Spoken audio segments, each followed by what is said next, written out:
जय महाराष्ट्र. स्वागत आहे तुमचं आपल्या योजना या लोकप्रिय युट्यूब चॅनलवरती.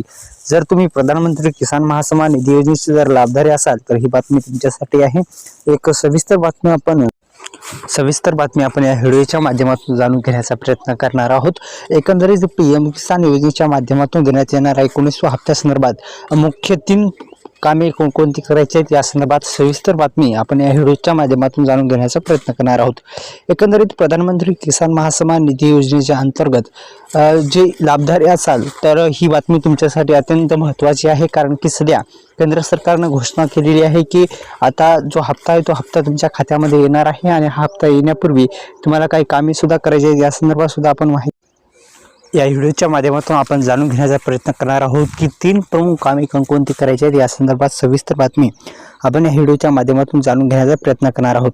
तर मित्रांनो, आता तुम्हाला माहिती आहे की पीएम किसान योजनेच्या माध्यमातून आता थेट हप्ता जो आहे तो वितरित केला जाणार आहे आणि हप्ता येण्यापूर्वी या व्हिडिओच्या माध्यमातून आपण जाणून घेण्याचा प्रयत्न करणार आहोत. तर निश्चितच मित्रांनो, आपल्या यूट्यूब चॅनलला तुम्ही सबस्क्राईब केलं नसेल तर सुरुवातीस सबस्क्राईब करायचं आहे आणि बेल आयकॉनला ऑल प्रेस सुद्धा करायचं आहे. तर पीएम किसान योजनेचा लाभ घेण्यासाठी सुरुवातीस तुम्हाला 3 कामे प्रमुख करायचे आहेत मित्रांनो. 3 कामे केले तर तुमच्या खात्यामध्ये पैसे येणार आहेत आणि तर तुम्हाला पैसे हे विसरावे लागणार आहेत. कारण की मित्रांनो, हे 3 कामे करणं अत्यंत गरजेचे आहेत.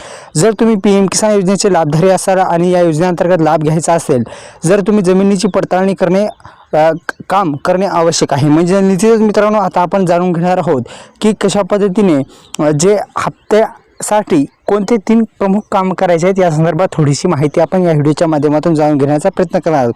तत्पूर्वी पुन्हा एकदा विनंती आहे, आपल्या डिस्क्रिप्शन बॉक्समध्ये बेस्ट टास्क सेल अवेलेबल झालेला आहे. बेस्ट टास्क सेल अवेलेबल झालेला आहे. आपण निश्चितच त्याला भेट द्यावी आणि निश्चितच त्याला भेट दिल्याच्या नंतर त्याच्यावर क्लिक करून निश्चितच ते जो प्रोडक्ट आहे ते बघण्याची कृपा करावी. तर विनंती आहे मित्रांनो, आपल्या यूट्यूब चॅनलला सबस्क्राईब केल्याच्या नंतर बेल आयकॉनला ऑल प्रेस करायला विसरू नका. तर सुरुवातीस पहिला प्रॉब्लेम कोणता दुरुस्त करायचा आहे, तर पहिला प्रॉब्लेम आहे जमिनीचा पडताळणीचा प्रॉब्लेम. म्हणजेच कोणता, तर लँड सीडिंग टेस्टचा प्रॉब्लेम दुरुस्त असणं गरजेचं आहे. हा जो प्रॉब्लेम आहे हा दुरुस्त असणं अत्यंत महत्त्वाचं आहे. कारण की येणारा 19वा हप्ता याचद्वारे येणार आहे. त्यामुळे मित्रांनो, लँड सीडिंग टेस्ट, दुसरा प्रॉब्लेम आधार सीडिंग टेस्ट आणि EKYC हे 3 प्रॉब्लेम आणि फार्मर ID जर काढली नसेल तर काढून घ्या. हे 2-3 कामे करून घ्या. आपल्या यूट्यूब चॅनलला सबस्क्राईब करा. धन्यवाद. जय शिवराय.